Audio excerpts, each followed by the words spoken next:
doing everything that you're talking about doing. Okay. So we have to make sure, excuse me for just a second.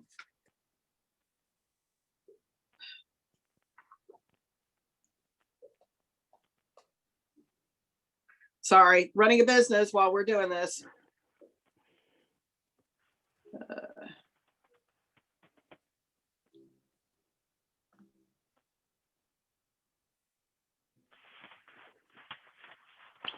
Chris and Catherine, while Margaret is doing that, I can't say enough good things about the shred event. Last year's was spectacularly successful. Awesome. I've seen on the Cascades Facebook page, people are constantly like, when's the next shred event? And where's it going to be at and everything else. So I think that's a huge deal. Yeah. I plan on doing it because I think it's just a good excuse to reach out to people and give them something. Yeah. I've done major sales for big technology companies, and the big thing is always having a reason to reach out for people without asking for a sale all the time. Yeah. Yes.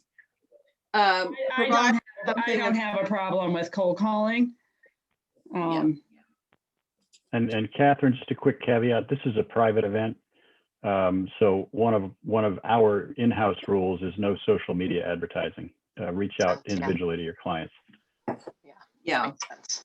And there's some small rules and regs about no more than 8 boxes and some other things like that. We had 2 years ago, somebody brought their entire storage shed of paper, and it almost filled the entire thing. So we want to make sure that, that we, anyway, that we do this, so that everybody can participate fairly. So, all right. All right. It is free to our clients, right? Oh, yes. That's the benefit that, Chris, that's the entire benefit of having it. So it's usually pay like $3 a box or something like that. Okay. No, I've never charged, if you wanted to. Oh, no, I mean, you go to the community shred events, you usually have to pay some money. Okay, so let's talk about buyer leads. All right, so let's get started on. Again, as new agents, you're going to be dealing with buyers. So let's talk about buyers. So who was it that said they had an investor? I do. Okay, so what has your investor done? What has he shared with you? And why, and what is he looking for? And she has not done anything. She's looking at either a property to buy outright and flip, or to buy a property outright. I just texted her today because I've had my eye on places, and I'm like, it ain't gonna work right now with what your budget is, because of the good thing. Has she disclosed to you how she's going to finance? She has cash. Okay, and you've confirmed that? That's what she said, yes. I've met with her, yes. So if you are going to write a contract for cash, the listing agent is going to ask you to have proof of funds. Right. So, and this is where sometimes when you're dealing with friends or family, you get into those awkward moments. So I always like to beat that awkward moment ahead of time and say, look, Mary, this is what they're going to request. So I want to get, if you don't mind, let's go ahead and let me have that. You can black out the account number, but, if you don't mind, let's have that ready so that when we write the contract, I have that. And here's the reason I do that is because if she doesn't want to provide that to me now, when we're looking, and I'm going to be spending hours of time, not just 15 minutes, but hours of time looking for a property in this market. If she's not willing to, participate in the transaction, that tells me she's not serious. Okay. That's funny, and I've got Margaret, a lot of because folks. I've got investor clients right now. We're trying to tackle a property that's temporarily off right now. And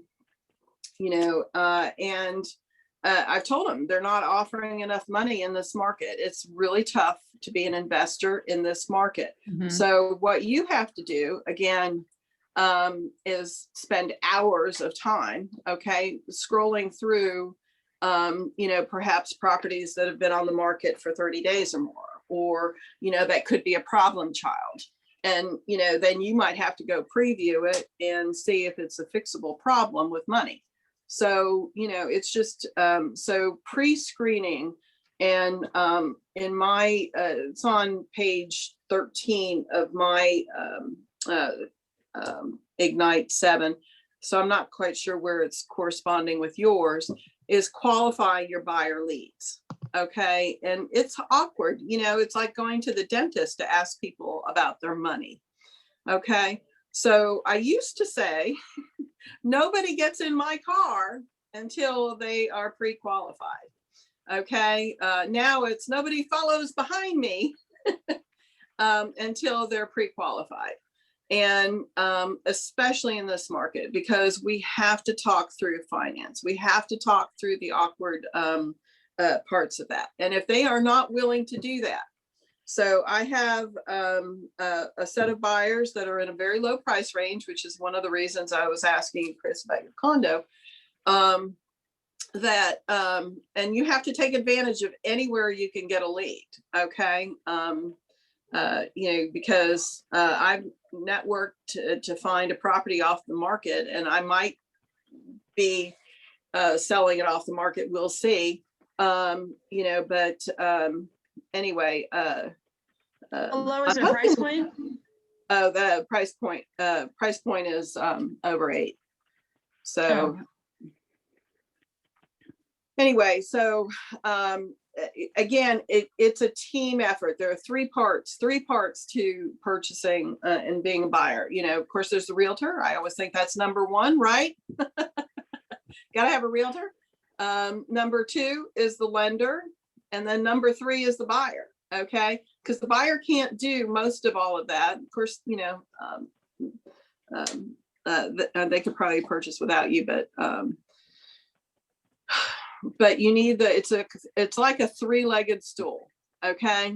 If everybody's familiar with 3-legged stool, if you only got 2, you're going to fall over. So you have to have these in place in this market. So also, I would tell you would have a huge advantage of using local. Okay. Local would be McLean with Jocelyn. Local would be, Atlantic Coast. Local would be, just you. And local also means local underwriting. So ask the question. Okay. Navy Federal has local offices. Okay. But a lot of their underwriting is not handled locally. Okay. And definitely USA is not. And those can be extremely difficult loans, especially in this market. Okay. And listing agents what does a listing agent want on behalf of their seller? To get to closing quickly, painlessly, and with as much money and as few contingencies as possible in this market. So, and you've got to be able to make sure your clients are doing what they say they're going to do. So, you set up the search engines for them, right? You've given them the task of applying online, and they've identified 3 properties to go look at. But when you call the lender, they haven't done their homework. So what they're doing is they're asking you to work on their behalf, but they're not working to be successful either. So you have to make sure that this is all done, because you will be spinning your wheels if not. And then do they have the financial capability, and are they prepared for this market? Okay. I've had many Zoom calls with my clients to tell them, I understand that you want to write at list. I understand that you want to have a void only home inspection, but will that get you the contract in a multiple offer situation? The answer is no. So it's an extremely tough market, and they have to be ready, to face that if they're in in this game. Otherwise, they just need to sit tight and wait for another couple of years. Okay. So, all right. So I'm going to also be handing everybody a different scenario. Catherine, because you're newest, I'm going to give you the easiest scenario. You have on that property that I gave you on Rocks Way, you are going to have clients that are going to be able to put 20% down conventional financing. Okay. So that's how you're going to submit your offer. Okay. Peter, I'm going to give you the toughest one. You ready? Lucky me. Go ahead. You have VA purchasers. All right. Okay. All right. Your clients do have funds. They've got maybe $20,000 in the bank. Okay. Okay. I'm not telling you what to do with that. You write the contract and you tell me. Okay. Okay. And a VA loan at this time is a square peg in a round hole. Okay. So how do you take off the corners to make that fit better? And, we'll see what Peter does. And, if you guys want to zoom back in, I can do a separate Zoom call to go through these contracts later on in the week after they're submitted. Chris, I'm going to give you an 80-20 loan. All right. Okay. With 5% down. Okay. Now, each one of you, and Catherine, do you have the software? Can you write a contract?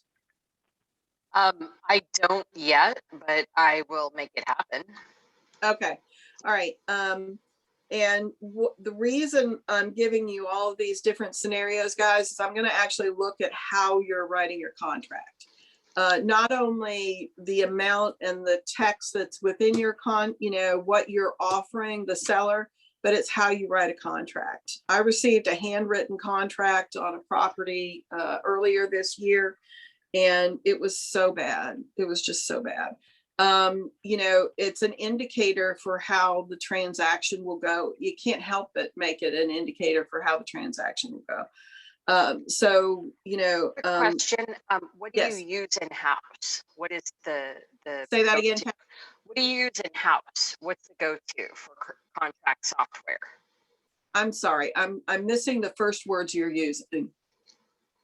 What software do you use in house for contract? Oh, okay. All right. So you would use Command. And Mike Seidel is actually in the office today if you wanted to call him. And even though you might not be have gotten your license, it does not hurt to get familiar with the Command system, because as you get your leads, you can add them in and get and get started.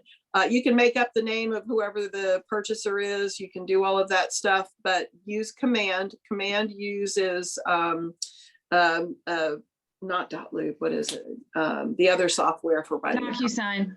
DocuSign. Yes. Yes. So Catherine, you have to also sign up. It'll prompt you to sign up for a DocuSign account. Okay.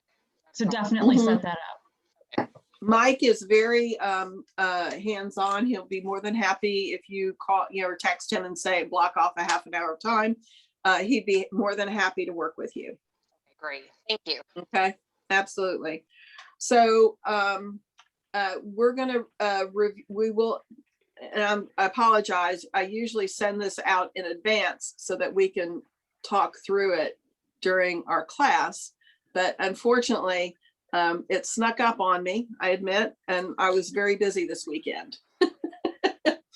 So anyway, so what we'll do is my commitment to you, because you committed to this class, is that I will take additional time after the class to do a Zoom call with you guys to review. Okay. So let's go through, the buyer lead sheet. And again, I'm a huge fan of forms. I have forms. You can buyer lead sheet. It's in the Command system. I print these in advance and I keep them in a folder in my office. And I know you can do this all. I'm sure Mike Seidel does all of this electronically and just keys it into his pad, but I like to print and write because then I can write my notes off to the side and stuff like that. So with your buyer, I always like to do, you know, what in an ideal world would you like to have in your home? And, you know, I let them go and, you know, sort of wax on. And then we set up search engines based on what they're looking for. And then on your search engines, less is more. So if they want to stay in Loudoun County under 200 or $300,000, you might pull up like 5 or 6 things. I just did that for some people over the weekend in Loudoun.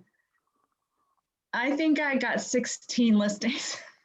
I mean, I did a big area because they were focused on Ashburn. And I said, guys, you're going to work in Leesburg. We got to go out. And I had 16 listings. Yeah, you got to go out. And you have to. Not very much, Catherine. And this is the, you know, to me, why you do not the phone call, but the Zoom. Even if you can't, because of COVID, actually meet face to face with your clients, at least do the Zoom, because they can see the expression in your eyes or the bags, you know, and how hard you're working on their behalf. Okay. So you price, of course. Now, when they say they want to look at things under 300,000, and this is where it goes back to a team effort, right?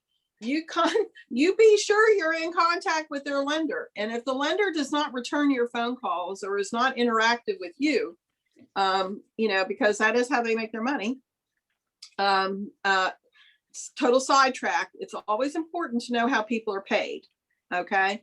So that's another aspect of lending that I find is very important. I prefer the lender that gets paid at settlement as opposed to the lender that gets paid hourly. Okay. That goes back to Navy Federal versus McLean Mortgage. Okay.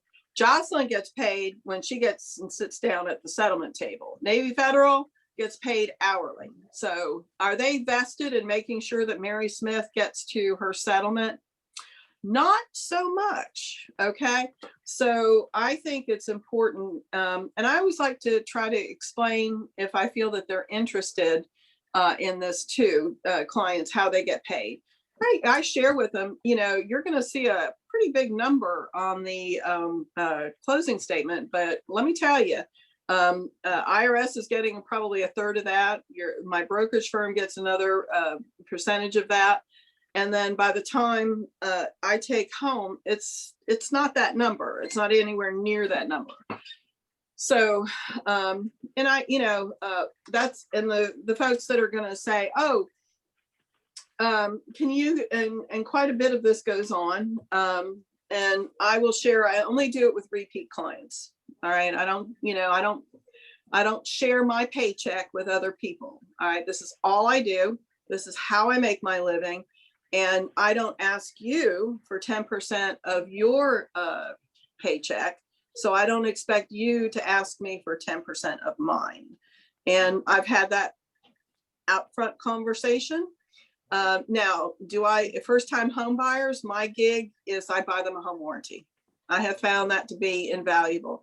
And in this market, you know, a home warranty, when you know you've already paid a significant amount of money for something, you know, it gives them a little bit of peace of mind. I also explain to them how to work a home warranty. You know, it's like insurance. You have to like keep plugging at it if they tell you no to begin with. You know, you just have to work the system a little bit. But anyway, all right. So you've got your buyer. You've talked about price. You verified that price with the lender. What is their motivation? Is it their lease is ending? Did they just get a windfall from their parents? You know, what is it that's motivating them to move? Okay. And then you really need to ask questions. Okay. If they have 3 German Shepherds, a condo in Leesburg is probably not going to be their home. Okay. You have to, you know, dig a little deeper. You have to ask questions to make sure that you can understand what basically you're going to be looking for. So wants and needs, you know, is a garage important? Hopefully not if it's under 300,000. You know, is a fireplace. Some people like the ambiance of a fireplace. Some people want a yard. You know, if you want a yard and it's under 300, then you can't be looking at the top floor unless you know, they're okay with walking down 3 flights of stairs to go walk the dog. So these are conversations that you just have to have, you know. Finances, you know, and again, this should be actually back up to number 1. You know, I have a sheet that says buyer thou shalt not. So once you're in the buying process, no job change, no changing cars, no going out and buying furniture, no, you know, you put on hold, no, especially if it's around the holidays, always have that conversation. Do not apply for additional credit cards. You know, do not, you know, do not move money around. If you receive more than $9,999, it's a flag for the IRS. Don't move money. Don't get mysterious gift funds, you know, without talking to your lender. And if you don't have these conversations up front and tell them, you're going to be surprised at some point in your career. It's just inevitable.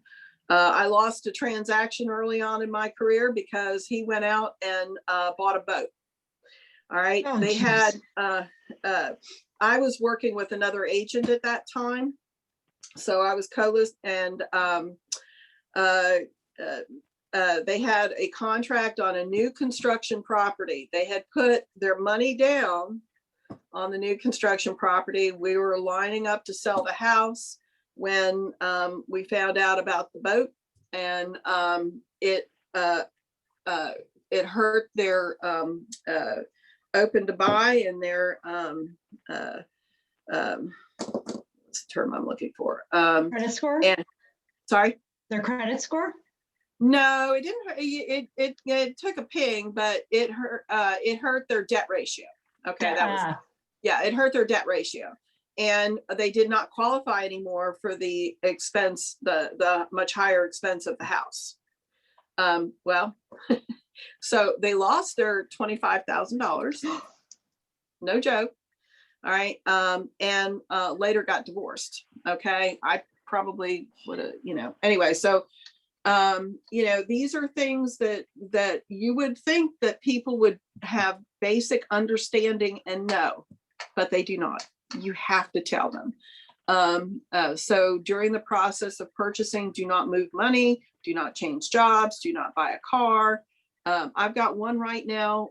It's a buyer. We're going out next weekend, and we just started 2 weeks ago. She hadn't done her lending paperwork, so I wasn't going to show her property. Her boyfriend's all excited about showing property, but he's not on the loan. So, you know, and so I set a date that we would block off time and go show property. But these are the things that have to be done. The search engines are set up, everything's set up.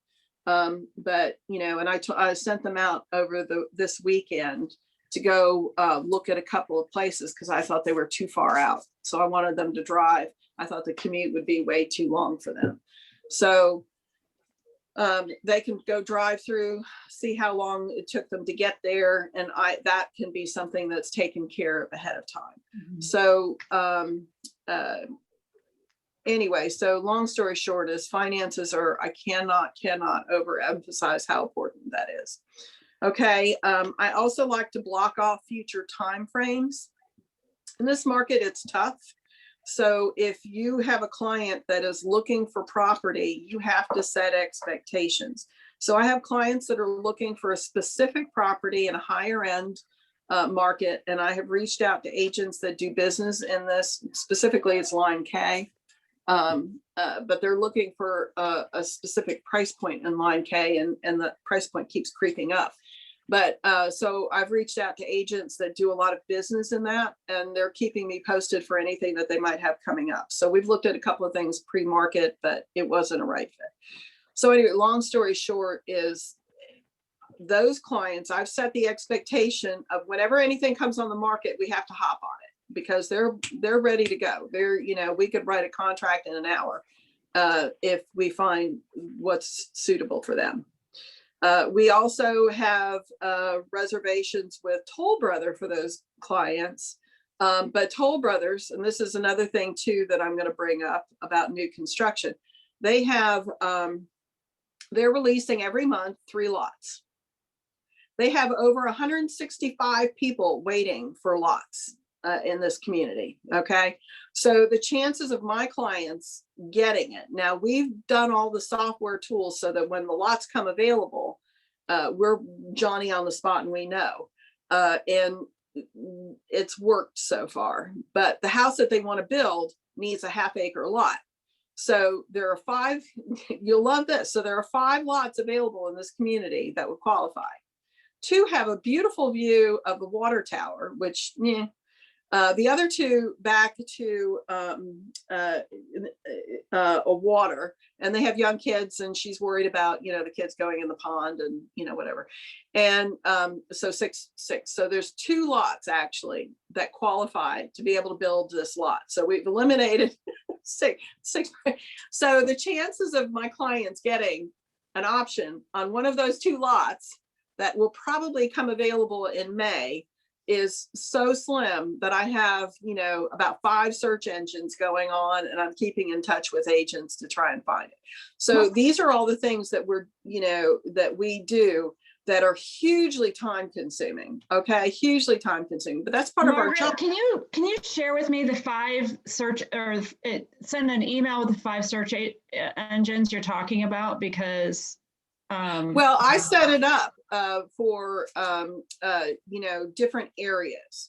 So I have I have over an 8, I have different parameters for each one of those search engines. So I have Willisford on one. Okay, they really like that community. But finding the combination of the bathroom, bedroom, they want a bathroom for every bedroom, basically, so when you get clients that have very finicky requests, the pool of available properties goes down to, so anyway, but I like to cross search. Sometimes you find things because it's on some other search, other search engine that you've set up. And if I think it's going to be redundant and drive them nuts, I just have it go to me. And I always BCC or, my copy on any search engine that I set up for my clients. So anyway, so that goes back to availability. So, your time, especially in this market, is huge. So, okay. So Catherine, I'm going to, you've got a buyer, Mary Smith. Okay. She qualifies for, let's say $465,000. Okay. She wants a townhouse. Okay. She wants to stay within, Leesburg, and she wants a 1-car garage. So how would you set that up? I'm sorry, Peter, I'm going to switch out because you, Catherine, you don't have the availability. Peter, I'm going to ask you. So how would you set that up? I'm sorry, I confess I was responding to an email. What was the question? All right, you have clients, they qualify up to 465. They want a townhouse, and they want a garage. So how would you set that up? Okay, so the starting point is what can you get for 465 and where is it? Out in Winchester, prices are lower relative to Cascades or Ashburn. So one would be location, and then work through their wish list. Once you meet those initial criteria. Right. So let's, does everybody have that set up on their computer? Does everybody have Matrix set up on their computer? Yes. Okay, so let's, everybody, Catherine, I know you'll be sort of excluded from this, but so let's do this. Okay, so let's qualify. They want to stay in Loudoun County. All right, they don't want to do the commute to Stevens City or Winchester. All right. And all right, and they want a townhouse with a garage. They want to keep it under 450.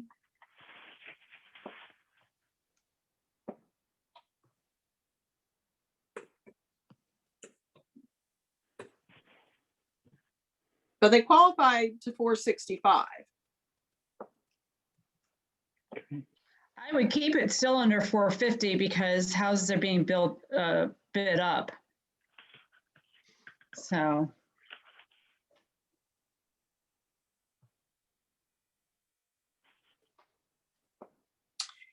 They I don't actually have a search with that parameter right now for 2 buyer clients.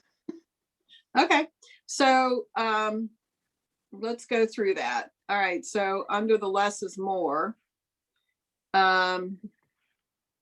So I come up with 22 properties based on that basic search. But I'm looking through and I'm familiar with some of these areas, and I'm seeing that a large percentage of what's coming up, even though I've keyed townhouse, are condos. So they don't want to pay a condo fee. You need to do fee simple. Correct.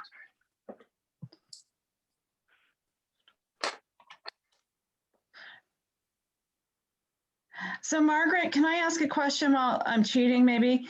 Is this where, like, if they want to stay in Loudoun County, is this where you'd put in Loudoun in the MLS municipality, or Yeah. just put in county? I put it in county. Okay, thank you.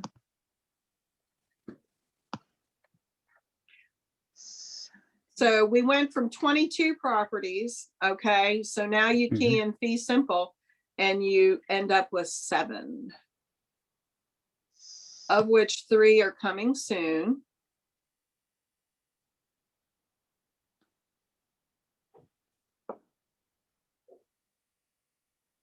I got 10 matches. What were the other parameters? I've got fee simple, 1 car garage, so I put 1 plus. Me too. All right, and then I put in I put twin semi-detached, end row, and then interior. Okay, that's what I didn't do.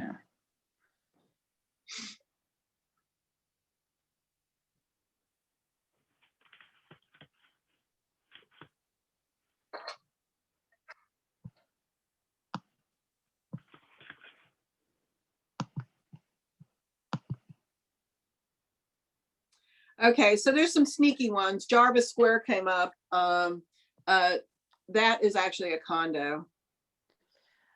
I got 7 as well, Margaret. Yeah, so narrow it down now. It's 6 because Jarvis is a condo. Okay. Are you following along, Peter? Yep. All right. So now we're down to 6. How do you disclude then Jarvis if they did not specify that it was a condo? It's a tough one. What I would do is, before continuing to set this up, I probably would have taken it out and discarded it. And sometimes the indicator, you can see it's $244 a month, so that's an indicator too. So how do you discard it now? Like, you click it and? Yeah, you just would click on you would click on the little box adjacent to it, and then you go to refine, and then you would go to the trash can discard. Ah, beautiful, thank you. Okay, I got my 6. All right, so now we go to, so we're Sterling 20166, 2 and 20166, 1 and 20105. I like to get familiar with the zip codes. So 20166 is Sterling along the 28 corridor. 20105 is Aldi. 20147 is the older Ashburn. 20176 is Leesburg. Leesburg, exactly. And then we've got one in Percival too. Another one snuck in too, I believe Diamond Lake is also a condo. Anyway, so now we've gone from, now we're kind of down to 5. yeah, okay. So Shady Glen, those are owned fee simple. Those are off of Ashburn Village Parkway. I don't know if you guys are familiar with them. Yep. Mhm. And Catherine, this is something that I would advise you to do. Once you get your, your card for accessing property, go look at properties. You've got a free access to go, and when you do showing time, you can put in a message and say new agent, just previewing, and you can go. This is a personal opinion, but I think the Shady Glen properties are probably the ugliest townhouses I've ever seen.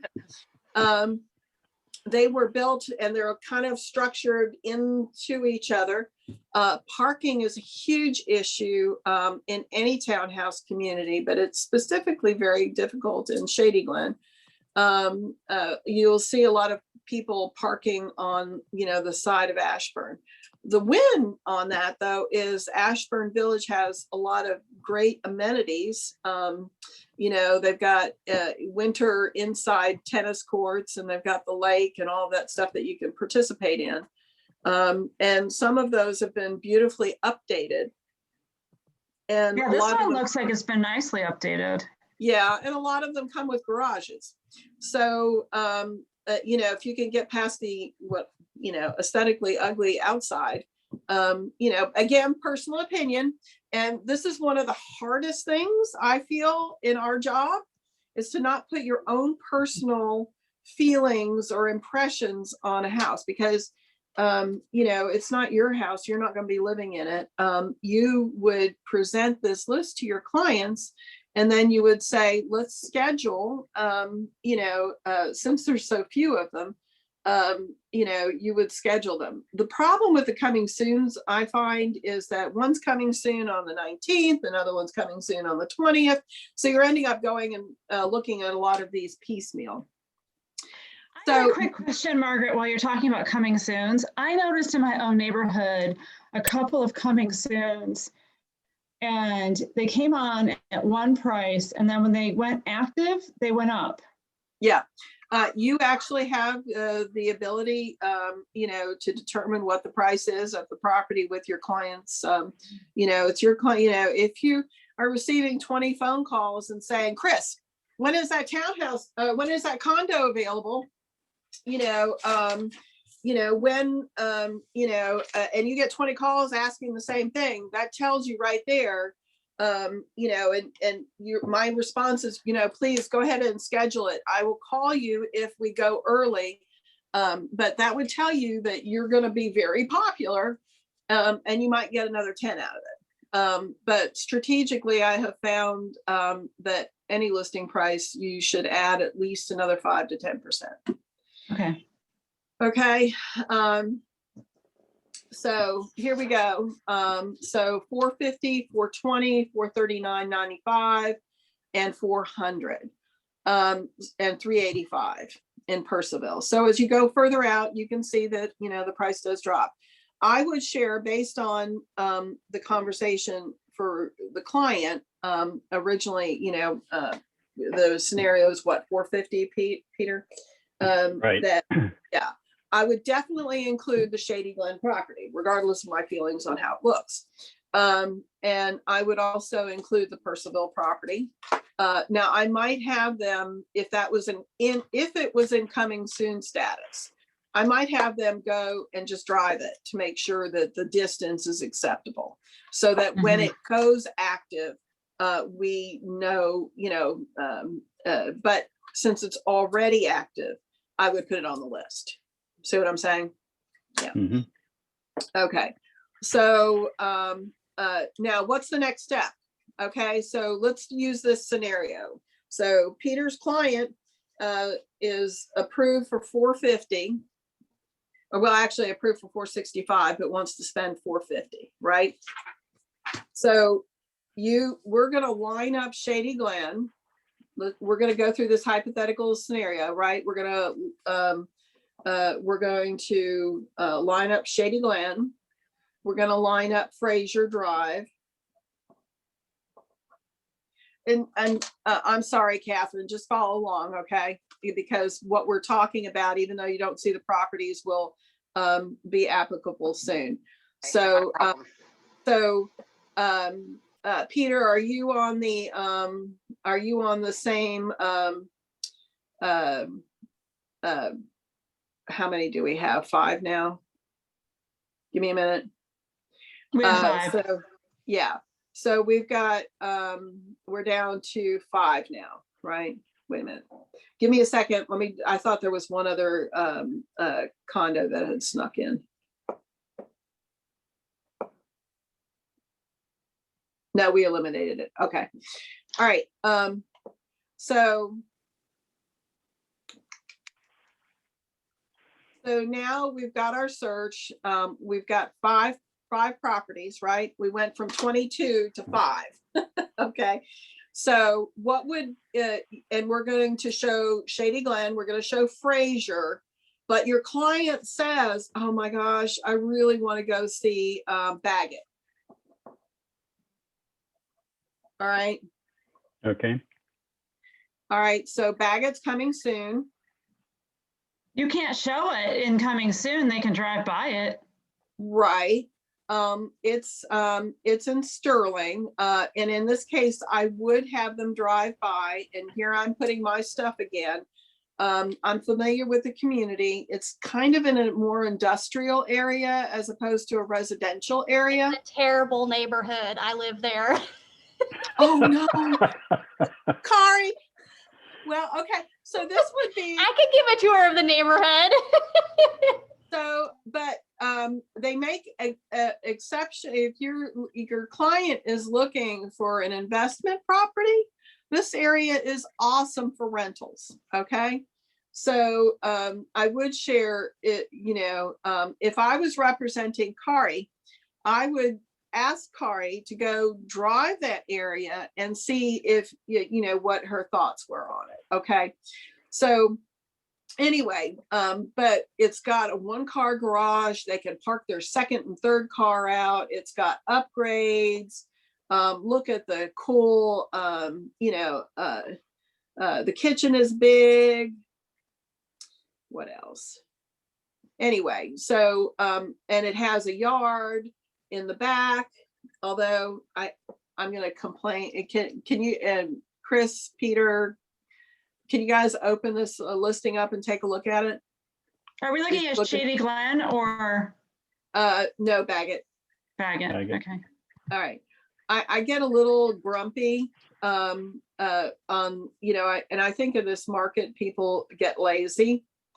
But why somebody would take a picture of the backyard with the blocks all over to me, that's not attractive. Commode seats up is not attractive. Ironing boards out is not attractive. Oh my God, the backyard is terrible. Right. Yeah. So, anyway, but, so I'm just going to say a friend of theirs lives on Bagot. They love they want to put it on their list. So we have Shady Glen, Fraser, and Bagot. Okay. So what's your next step? Chris, what would be your next step? You've lined these properties up. What would be your next step? So what I've been doing is calling the listing agents to develop a rapport first and then find out what's important before I even show it and to get a sense of the activity. I like to give my buyers an expectation of what we're going into. Like yesterday, I had a first-time buyer in the house that she was interested in, had 80 viewings. We ended up not 80 viewings, and he, the listing agent was saying he wouldn't tell me how many offers, obviously, but it was pretty active. she turned out to be having a potentiality of being exposed to COVID. So I said, we're not going out anyway. Well, with 80, I always keep gloves and masks, additional gloves and masks in my car, Yeah. along with all wipes and stuff. Yeah, I Okay. have all that too, but I was like, you're not 100% committed, so I'm just Well, playing it safe. Okay, so with 80 people through, you know, let's talk about that for a minute too. Okay, because I'll be honest with you. I think, you know, if it's, and this has been active now, and we're still talking about Bagot, by the way. So Okay, but what to your point though, Margaret, I call and I find out all the particulars. I start making a relationship with the listing agent so I can get as much information as possible. I put that down in my notes on every single property that I'm showing my buyers. I'm very transparent with them, and then we go in and I'm like, if you like this, we got to make a decision quickly, and you know, there's no messing around. So Right. I've already set up a relationship with the listing agent. Okay, so coincidentally, all of the active properties have been on the market for 4 days. So I never show an active property anymore without calling the agent first to find out where they're at. It's just, I don't want to waste my time. I don't want to waste my client's time, and I don't want them to fall in love with a place, you know. And sometimes it's going to take them losing 2 or 3 places before they become, you know, aware, you know, truly aware of what's going on in our market. So with that said, also, if you'll note in the document section, so out of the 3 properties that are active, okay, only 1 has documents, okay, and that's Kings Canyon. Where are you seeing that, Margaret? All right, if you, I have if you click on the listing, you'll see it in the top left-hand corner. But I have my list set up, and you can add columns to your setup. So I add documents, so I can just click on it. I have floor plans, I can just click on it. So Kings Canyon, let's click on the documents for Kings Canyon. All right. And my listings, and please make note of this for your contract offer, I put in details for making an offer. I put in details, the DPOR, I put anything you're going to need in the listing. I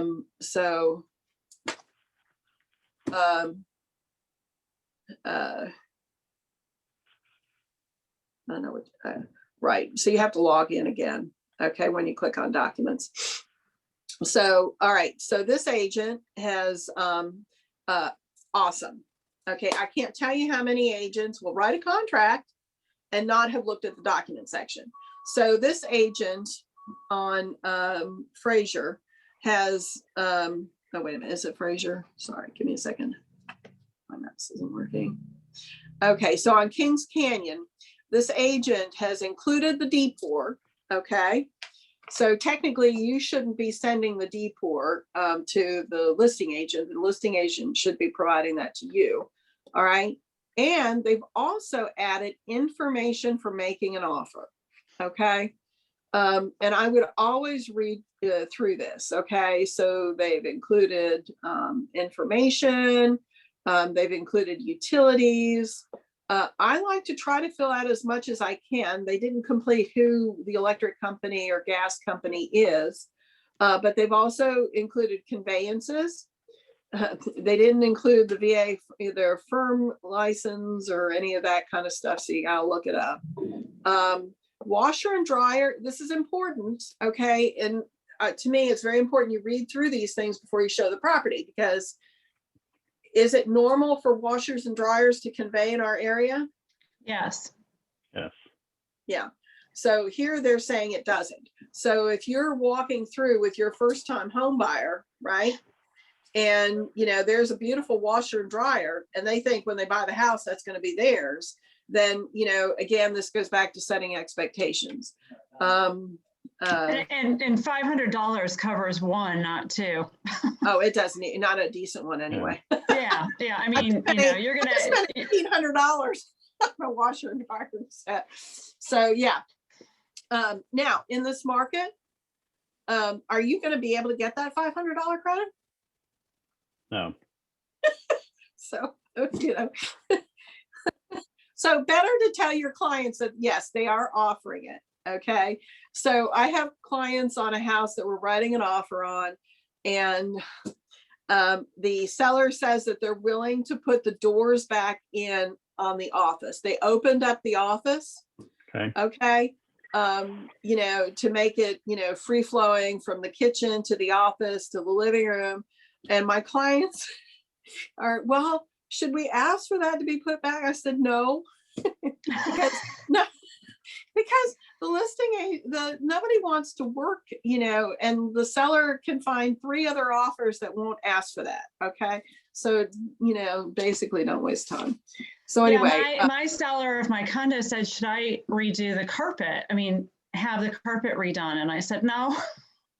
Well, okay. So here's my, if it's awful and they've had 3 German Shepherds in there and it's just all torn up, no, I would tell you that would reflect eventually in your offers and the drive and stuff that you're going to get on the property.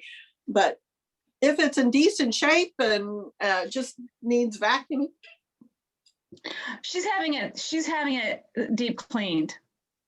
I'm having her have it cleaned. Right. And then the problem you run into is, okay, what if maybe the new buyer wants to put hardwood or something in there. So, who knows? So, okay. So now you talk to the agent, it's fully available. Let's just go through that. It's fully available. Okay. And now you can show the property. Okay. So you go through the property. When I show a property, I always print the agent 360. All right. I bring that with me because that tells me what they paid, have they refinanced, what their mortgage is. It also gives me the property history and anything I ever wanted to know about that property. I give my clients normally the client page. I do a cover page. I do the tax records, and that's what they get to write their notes. There's no showing up in front of the property and saying, oh, well, Kings Canyon is actually $439.95 when you're looking for, 4.25. So, so I think that's hugely important. And that goes back to having an interactive conversation with your clients and setting expectations. All right. Okay. So, all right, now you're ready to write the offer. So let's talk about, dates and times. So you've shown the property. What's your next step? Sorry, I'm gonna eat my breakfast. So, well, okay. If they want to make an offer, do you call the listing agents again and say, hey, we would like to make an offer? Is there anything? Usually I've asked this beforehand, but is there anything specific? Are they looking for a rent back? Are the current owners looking for a rent back? Do they need to get out? Do they need to settle by a certain date? What's important? Yes, Chris, that's exactly it. One of the things I wanted to mention too is I always follow up a conversation with an email. Yes. And the reason that is because there's my contact information and all they have to do is pull it up. And they don't, because if they're in their car, they took your call, you're one of 25 agents that's called, oh my God, whose phone number was that? I can't find her. And then, you go into ignore. All right. So if you follow it up with an email, then they have a direct way to get in touch with you. Okay. And then I always recap what we talked about. Okay. That way, if there's any misunderstanding, they can email that to you. Okay. And then I also like to say my client is going to be submitting a contract. I've emailed you. Please keep me posted if there's anything going on. I also want to share with you in the listing agreement that a listing agent has with their seller, they have the right to disclose any contract information that they want to, if they have checked off the box that they can disclose other offers. So I always say yes, because I don't want to waste any buyer's agent time. And if they're going to, I said, well, what are you going to submit? And I said, if you're going to submit at 425 and a 45-day closing on Kings Canyon, please don't waste my time. Okay. I had a contract on Roxway just show up in my inbox, no call, no nothing, I just, so I'm kind of busy these days. And I've been on the road a lot, because I do both. I do buyers, I do listings, and I like doing both. And I scroll through, and I must have, I don't know, 50 search engines going on for, several different clients. And, and I'll go through, and depending upon whether they're a hot buyer or not a hot buyer, I'll go delete, because I can go back to the actual search engine within the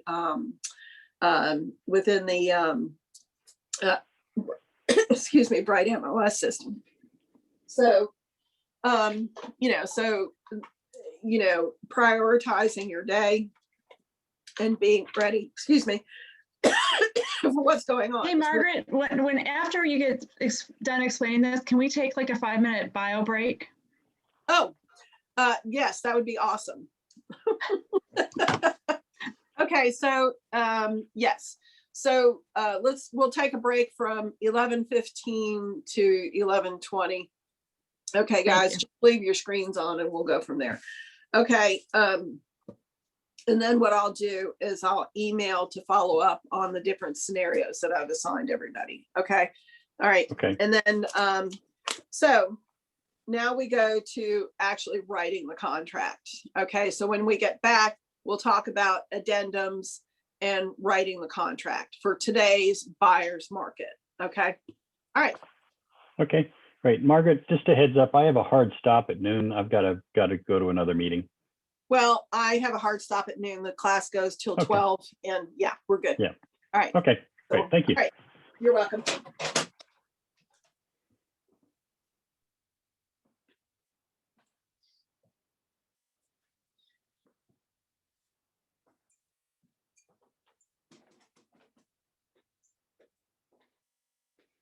You were mentioned many times. I would look for Catherine to call you. So.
Hi, how are you?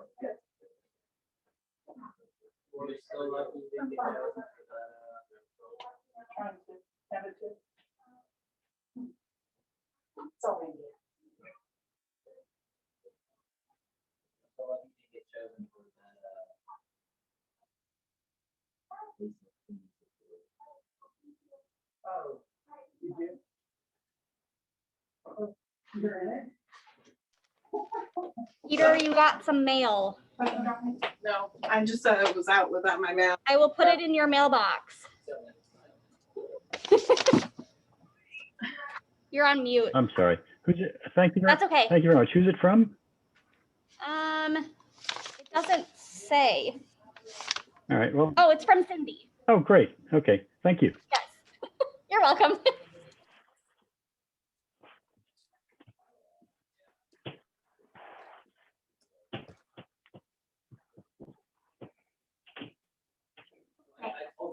So, let me.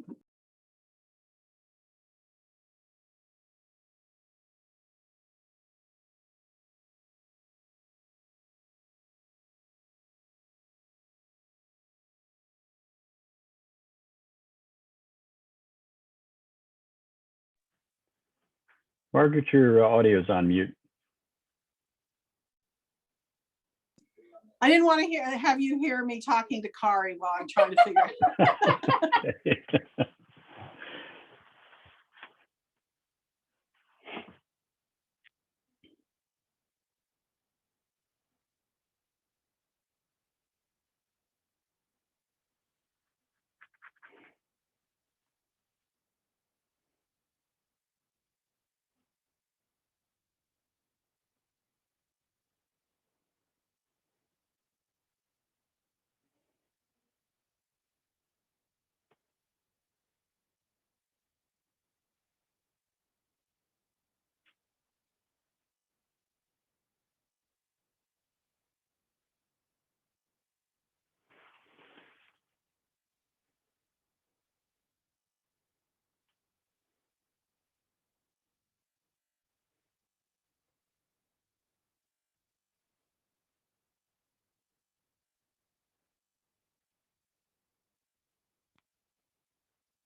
Hi guys, what I'm trying to do is, I don't know, my pet's gonna go automatically key on the Can I other. just log in as me?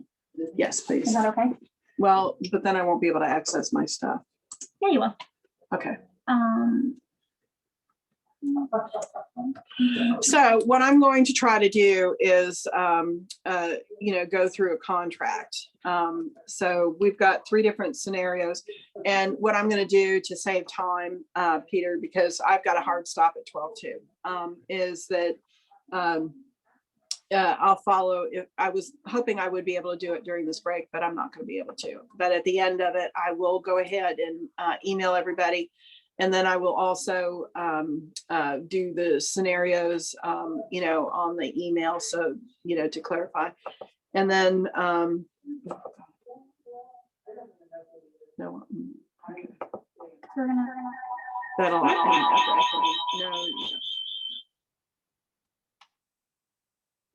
Okay, I think that should be good.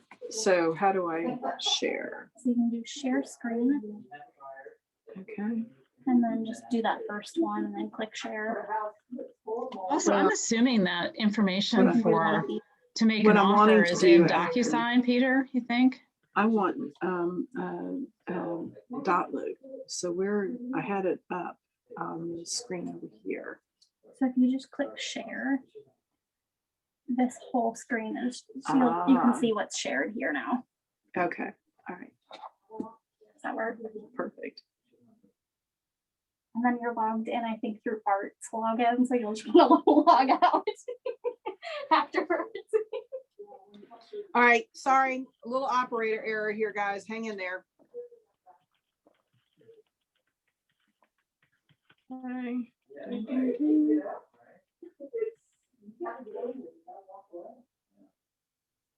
Okay.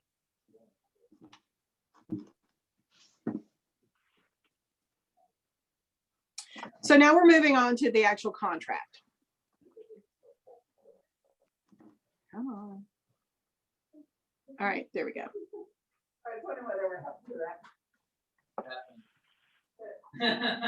All righty. So let's use this. This is not the scenario that we were talking, that I've given each one of you. This is they're approved for 465, but only want to spend 450 scenario. Okay. Everybody on board with that? Okay. Yeah. Yep. Okay. So, what I tell my clients is if you don't have the money, then you have to give in terms. Okay. So you would complete your contract, right? And the first part of this would be section 2. So at 450, chances are they're going to be first-time home buyers. Wouldn't you think, Peter, Chris? Yeah. Yes. Okay. So with that said, so what are your contingencies, right? You've got home inspection, you have finance, and you have appraisal. We're not going to get into well and septic and all of those other things because, that's, we'll just keep it as simple as possible. So what's the first contingency that would go?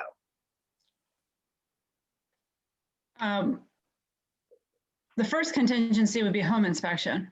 Correct. So that's a tough discussion to have with your clients, right? Because your home inspection is where you get to learn and know your property. So having that discussion with them, what would you share with them? They can still get they can still get an inspection for informational purposes, and we have a couple of providers that do that so they understand what they could be getting into. And then you can buy a home warranty. Right. So if you do a void only home inspection, as the buyer's agent, what would you prepare your clients as, small potatoes, and what would you say would be a deal breaker? I'm thinking, small potatoes would be, minor fixes that a handyman could address or deal with. Deal breakers would be structural issues or potential plumbing issues. Yeah. Or roof. Yeah. Depending on how big it is, how big the roof is. Right. So now as a listing agent, what would your thoughts be on a void only?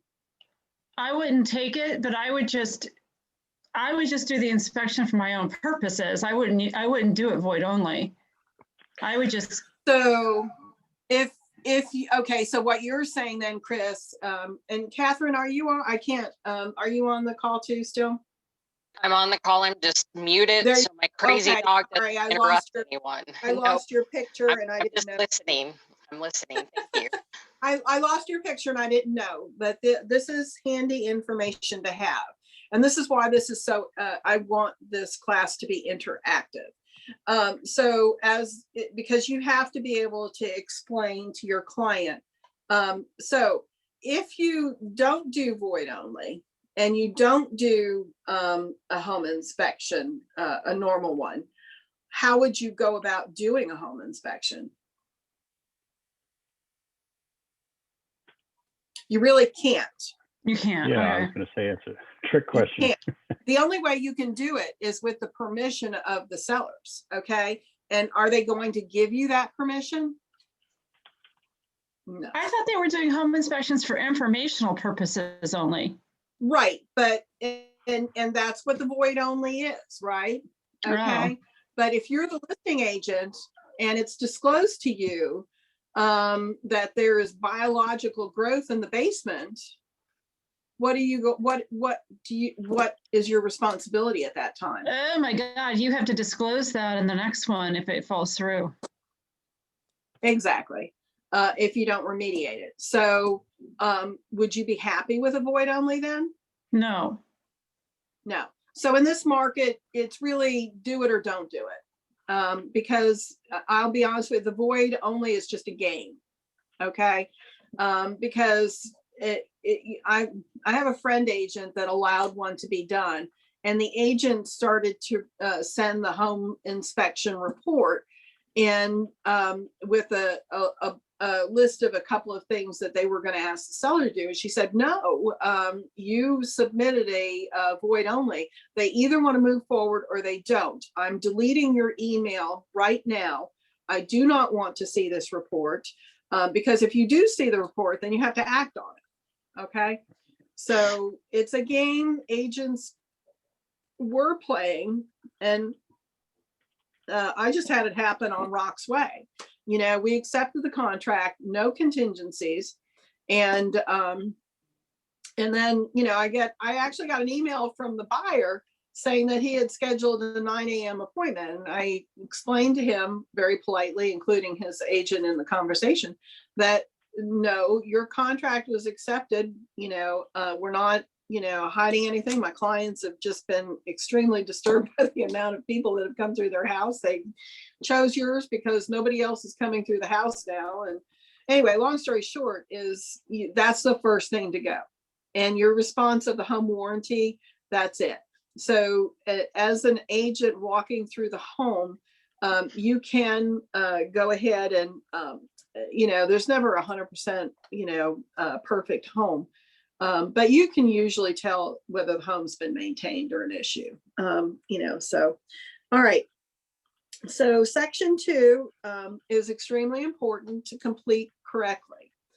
If you are voiding finance, and then section D, the addendum would not be attached and it's not contingent.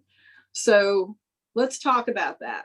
So if you waive the financing contingency, what are you waiving? The appraisal. Mm-hmm. Margaret, if you're waiving the financing contingency, where are you writing that down? So you just in D? You're not writing it down. You're in section D. The contract is or is not contingent on financing. Okay, thank you. Sorry. No, that's okay. If it's not contingent on financing, then the financing addendum is not attached to the contract, and we'll get to that section. We're not going to go through all the sections. We're just going to go through the sections that would be appropriate for writing a contract in this market. Okay. So quick question about 2 then.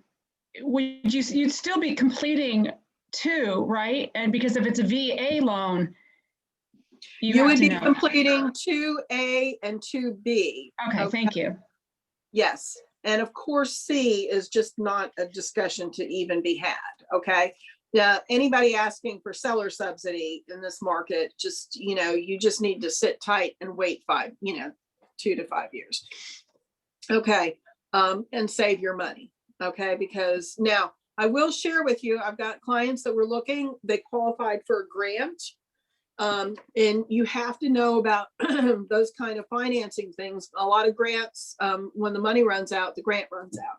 So you have to be able to, you know, make sure that you can tailor the contract to fit that. So I'm a fan of not using percentages. I like to use numbers, but you can use, if it's an 80-20 loan, you can put 20% down payment. And you can do the first trust, okay, and conventional VA, FHA, okay. So then let's move on to the next part of the contract, okay. Deposit. This is huge. Again, this goes back to if you don't have one thing, perhaps you have another thing that you can put down. So traditionally in our area, 1% is the deposit standard. But this escrow deposit is going to be used for their closing costs anyway, right? And a rule of thumb is, so if the property is,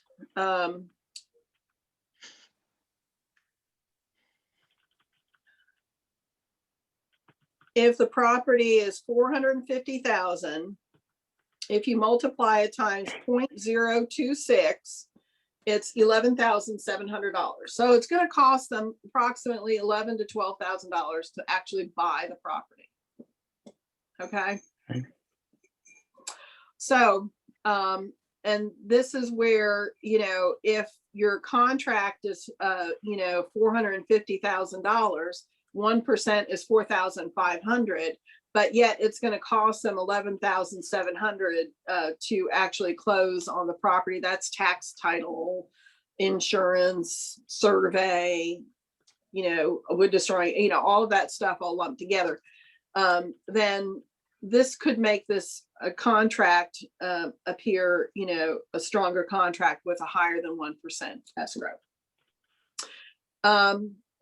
These days, it's, and here again, because you've done all of your homework, you know that your clients have the money, right? So I always ask for a check. Now, 2 years ago, I had a client that didn't have a checkbook, okay? We had to wait for USAA to send her a checkbook in the mail, and that was like 5 days. But that was a totally different market 2 years ago. So we could afford to wait. But anyway, long story short is I always ask to have a copy of the check. And the reason that is, that's proof of funds, and I can go ahead and deposit that escrow on their behalf with Zocam, if I'm using Vesta. Several title companies do use that software where you can key in the ABA and routing number, but it is extremely important, and you put your license at risk if they do not do what they say they're going to do within the time frame on this paragraph. Okay, so this is hugely important. So what you put in this paragraph is hugely important. In 17 years, I've only had one check bounce, but you know, that is also, you know, they need to make sure that they put the funds in the right account that this check is made on. Okay. So our office policy is 3 days. Section 4, settlement date. Okay. If your clients have done everything that they say that they have done, you should be able to close in 30 days. All right. So look at your calendar. Don't plug a 30-day date in there without looking at the calendar. Okay. Make sure there's no holiday on that Monday. And personally, I never do a closing on a Monday. It is a pain in the ass, especially if you run into a problem. So don't do a Monday, and make sure you put a calendar date that works and it's not a Saturday. Okay, so make sure to look at your calendar. All right, and then of course you've talked to the agent regarding best case scenario for closing. All right, and then who do you designate as your title company in closing? Now, in the form that I put in the listing, I put in there who the seller would prefer. But Virginia is a buyer-directed state, and the buyer has the right to determine who their title company is. All right. You know, as a seller, I really don't care, you know, who the title company is so much. I will, if the fees are excessive, negotiate those down. Those are negotiable. You can do that. So let's keep going. The rest of it, you know, you guys need to read in your own time and stuff. But section 6, this is very important also. A lot of people include their client in this. It depends. Yeah, most of the time I actually do include my client, because there's not anything I'm doing that my, you know, client shouldn't be, you know, part of the process in. But if they were a first-time client, I might not. Okay, but this is where it's delivered to. If you have multiple email addresses, make sure it's one that you check every day, okay? Or you should link all of your accounts.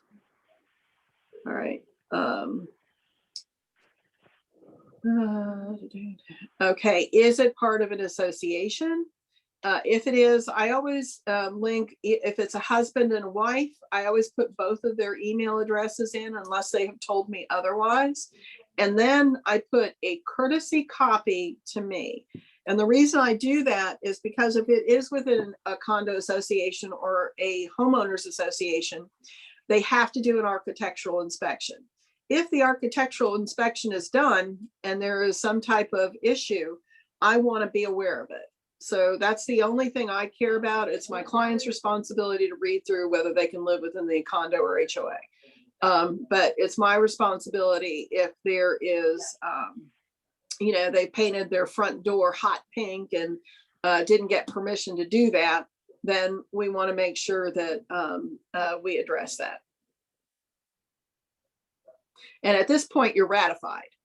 So that could be a request that you would make. Okay.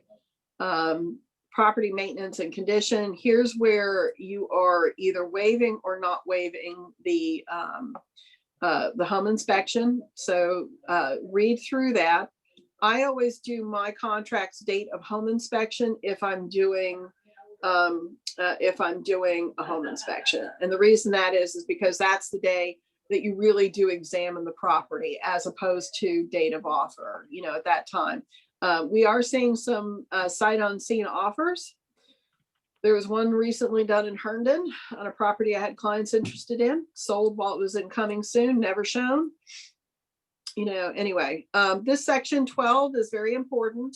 This should also be in the document section if you're a listing agent, so that you can help them put the correct information in. If you are purchasing a property out in Loudon that has a septic, always go back and look within the tax information as to what it was perked for. That's a whole other discussion. We're not going to get sidetracked into that, but don't put incorrect information in there. And then here we go to, and this is why I bring my own copy. I make notes of how many fans, was it a micro hood? Was it a built-in microwave? Was it just stuck on a shelf? How many garage door openers were there? Was there a refrigerator in the basement? Was there a refrigerator in the garage? And if there's something unusual, I make a note of it on, my personal information sheet. Hey, Margaret, real quick, what's the difference between fireplace screen door and gas log? Well, they are two individual things. So you can have a fireplace. The fireplace is actually the cement brick opening that you would put either wood or gas logs in. Okay. So when you show a house, sometimes they'll have doors, sometimes they won't. Sometimes they'll have gas logs. Sometimes they'll just have nothing in there. So what if you have a gas fireplace? Well, I've seen gas fireplaces where you have the gas line and no gas logs. You're just making notes. So I don't know if you can see this, but here we go. Wait a minute. This is my notes freehand of a property I just toured. Okay. And you can't read it, but you can see all of my scribble on there. Okay. And that's making note of 2 garage door openers, custom closets, jacuzzi tub.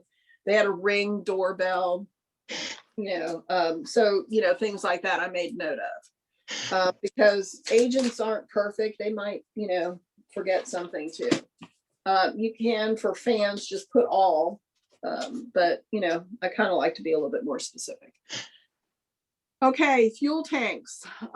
If you're writing a contract on Rock's Way, you'll need to make note of that, which all 3 of you will be doing. Okay.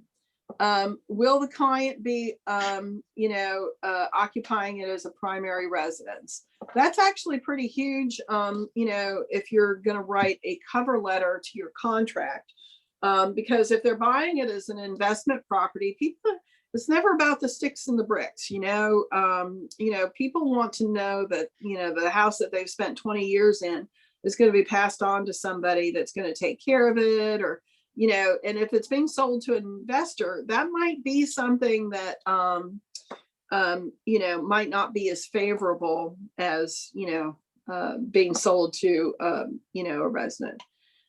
Wood destroying insect inspection, just as a note on VA, this is a non-negotiable. The seller must pay for this, not the buyer. And includes outlying fences, storage sheds, anything like that on a VA loan. Conventional financing, FHA, the rest of all of that, totally up to the structure of the loan. So, you know, knowing your loans and what's required, you know, would be there. But, you know, this is like 35 to 50 bucks. So, you know, pretty small. Margaret, sorry to interrupt. In this market, could a buyer offer to pay for the termite inspection? Technically not on a VA, but what you could do to work around that, good question, Peter, is, you know, you can give the seller a seller concession. Okay. You know, instead of a buyer concession, a seller concession. I did that, still didn't win the contract, you know, a year ago, but you know, hey, that's something that you can do too. So let's keep going. Default, that's the, I call that the Ferrari clause or the boat clause, don't do it. Section 29, read the contract. Can't tell you how many buyers don't read their contracts. Home warranty, so I've got on one contract to be paid by buyer, and then in the text section, listed a buyer's agent is going to pay for it because they're first-time home buyers. So, okay, section 39. This is very important. This is what's included as an attachment to your contract. So if you're financing VA, you would put yes, VA, FHA, USDA financing. If you are having a transaction with somebody that's out of our office, you would hit yes under other and put designated agency. Asking for an extension of review period for condo or homeowner association documents probably wouldn't fly. You know, and you should always, don't leave it blank. It's either yes or it's no. Okay, and if there are additional terms, recently I put in section 41, seller must provide copy of deed restrictions for septic system and a map of the actual septic system. We couldn't find it anywhere, you know, but this was in a property out in Forest, Virginia, so not applicable to our market. Also, fill out the last page and section. All of this information is able to be found on you know, Bright. You can look it up through the Bright system, or you can look it up through D4. Okay, so let's go back to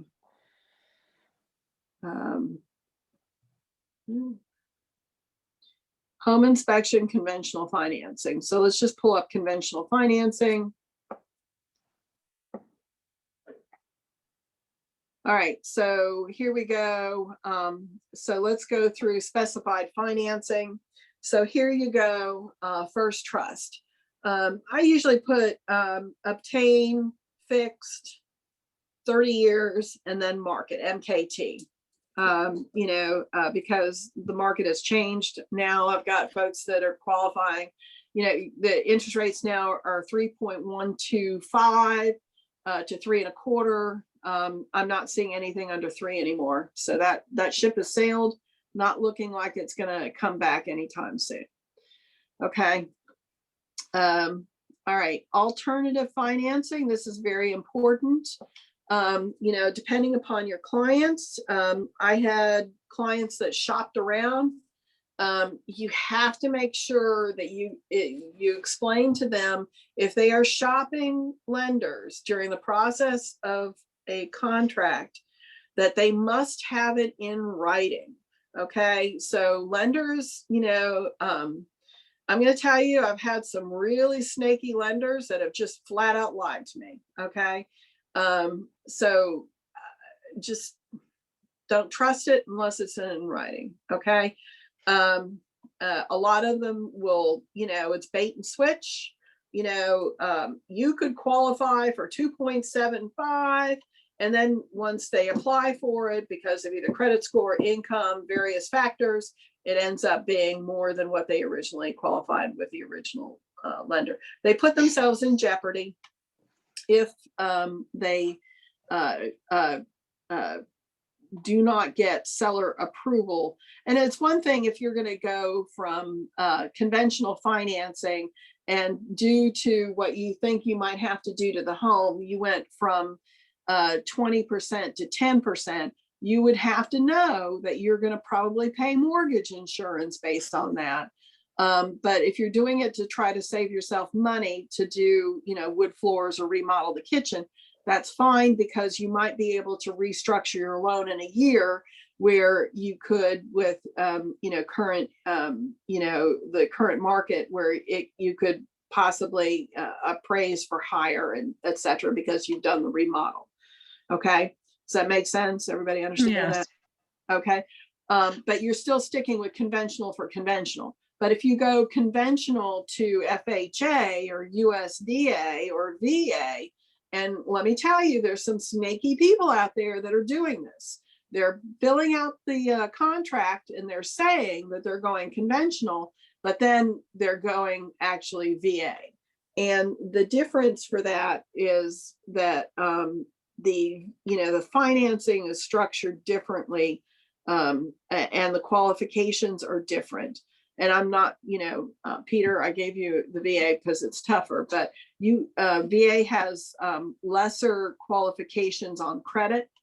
And it's, the VA loan is structured to assist veterans in finding a home. Okay.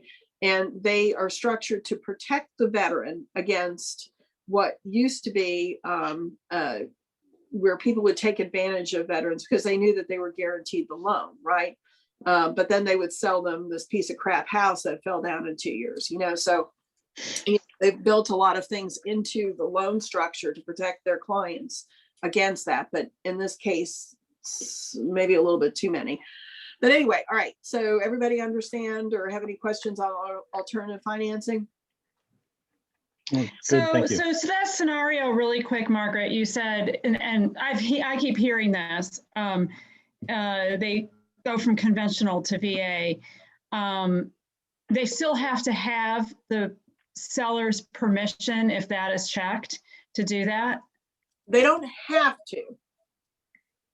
What they risk is that if something falls through or a date changes or they can't make a commitment, then they put their client's escrow at risk. Even for a VA loan? Yes. So VA loans typically take a little bit longer than conventional loans. So if you can't close by the committed time, also VA appraisers have up to 14 days to do the appraisal.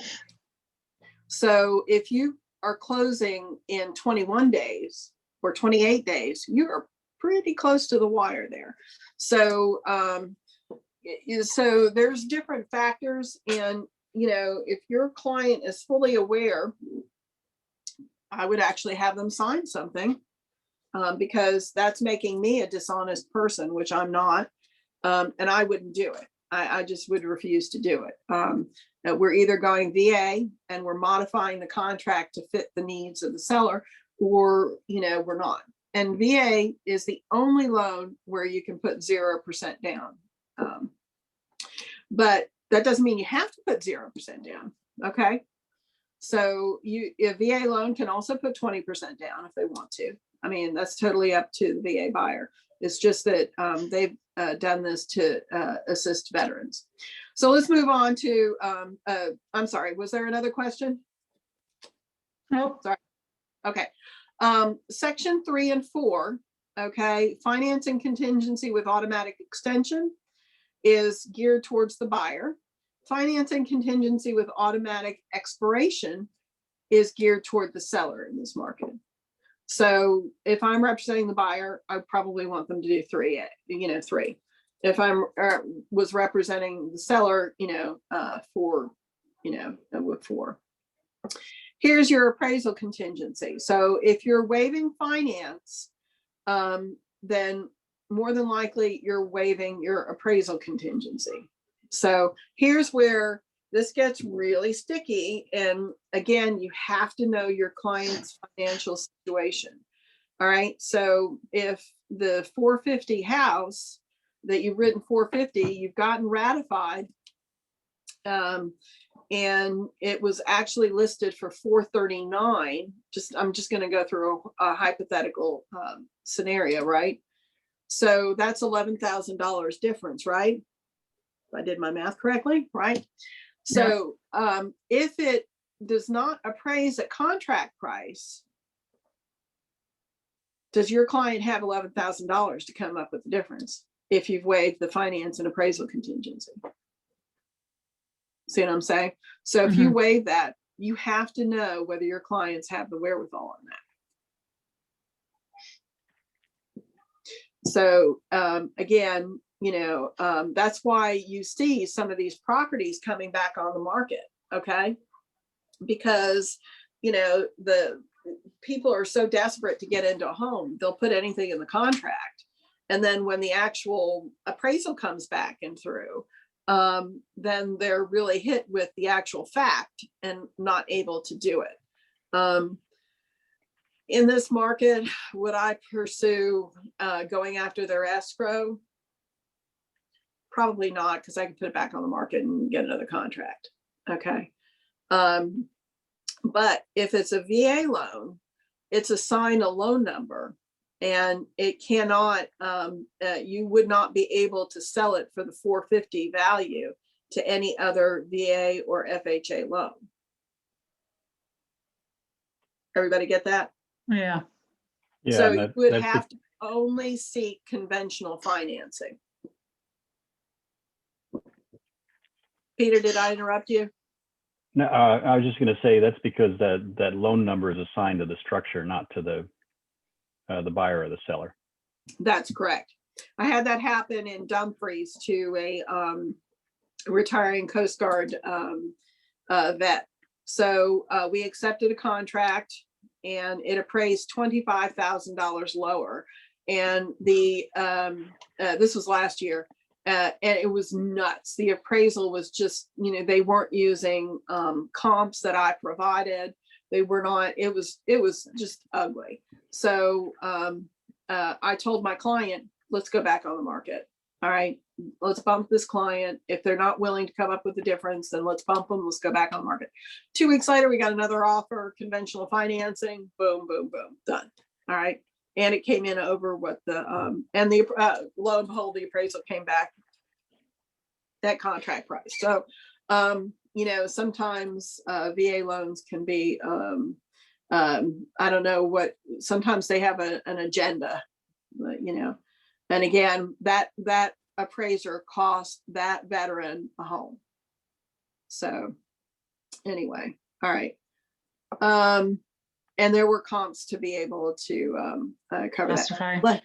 Yeah, lender required repairs. We don't see this so much with conventional financing as we do with FHA and VA. I had a case where they made it a requirement that we remediate some carpenter bees at a house. But I also had a case where a homeowner had cut through the trusses to enable them to do to store Christmas stuff in the attic. Oh. So they had to remediate that for them to be able to finish the loan.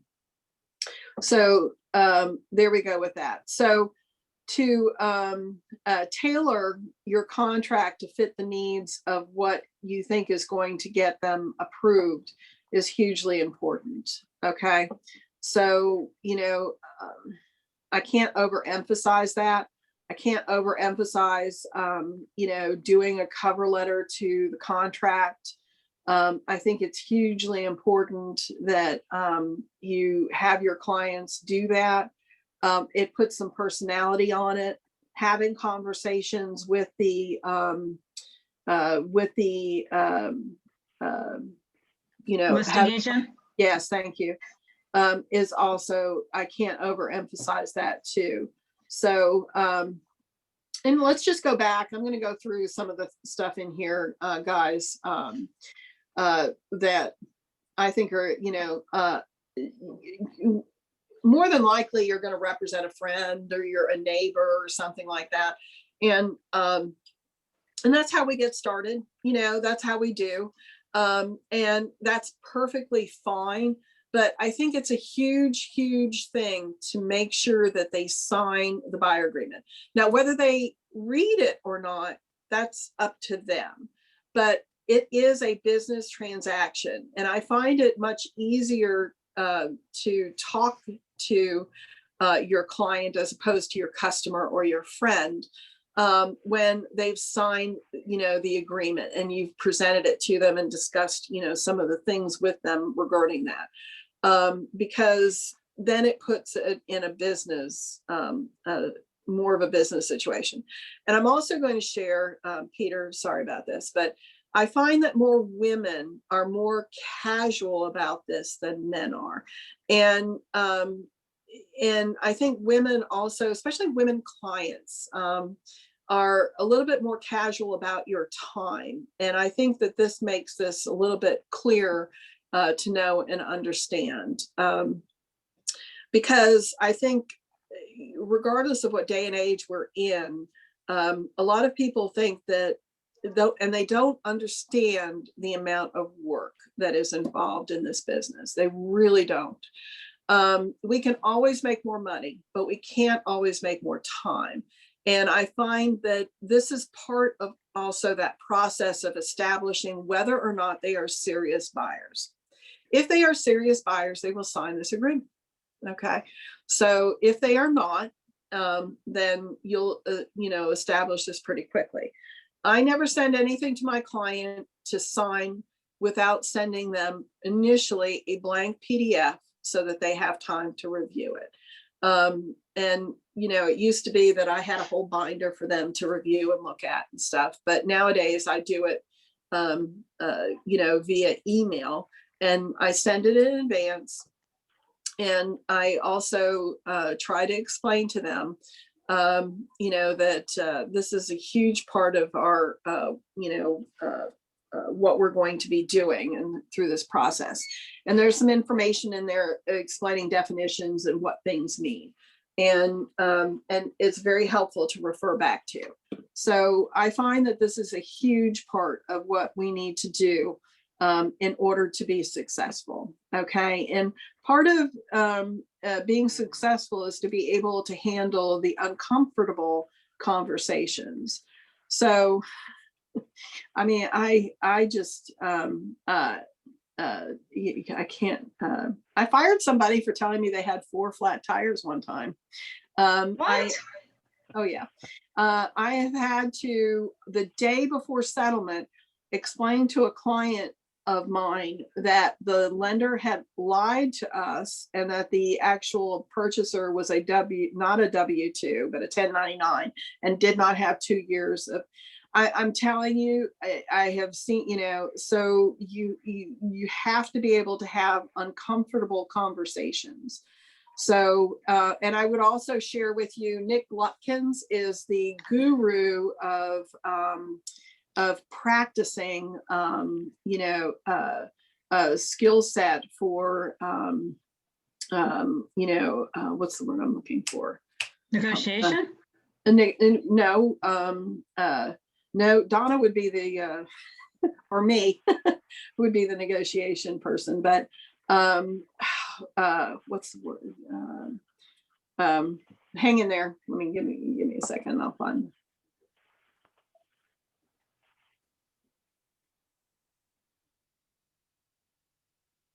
I apologize. I'm going to drop off. Margaret, this has been magnificent. Thank you very much.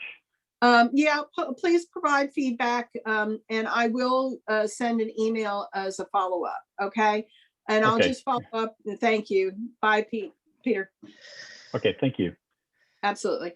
So at the end of the day, even if you don't get the contract, guys, I always follow up with that agent.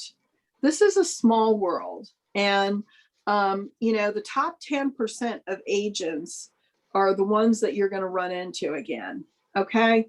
So it's the 80-20 rule. Everybody familiar with the 80-20 rule? Yeah. And always, and this is something, because I do have a little bit of an edge sometimes, that you might be dealing with that person on the other end of a transaction sometime in the future. Okay. And with COVID, we don't get as much FaceTime as we used to through our associations and through some of the meetings. So we're getting interaction through the deal. Okay. You never know. So I'm hoping that I'll win a deal on a property that's out on Blue Mountain Road, because I'm part of a B&I group with her. Okay. And I'm not going to waste time with a bad contract either. But, I use everything I can.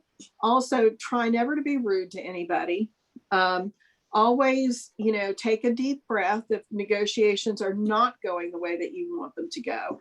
And then I've actually waited 24 hours on a home inspection and gone back to the agent and said, look, I'm just trying to understand, help me with this. And if you put the onus on the other agent to talk to you and explain things, it's amazing what you can get happen. Also, I love a chatty Cathy. I had that same transaction, out in Dumfries when my client bought that property. It had been on the market for a little while, and I was talking to the agent to just follow up on our visit of it. And oh my God, she told me that there had been 3 contracts. One contract had asked for all this furniture and some kind of cooking pot thing. I don't cook, that they were offering as free. And my client and I are both sitting in the car and we're looking at each other and we're going, oh my God, she's sharing all of this information with us.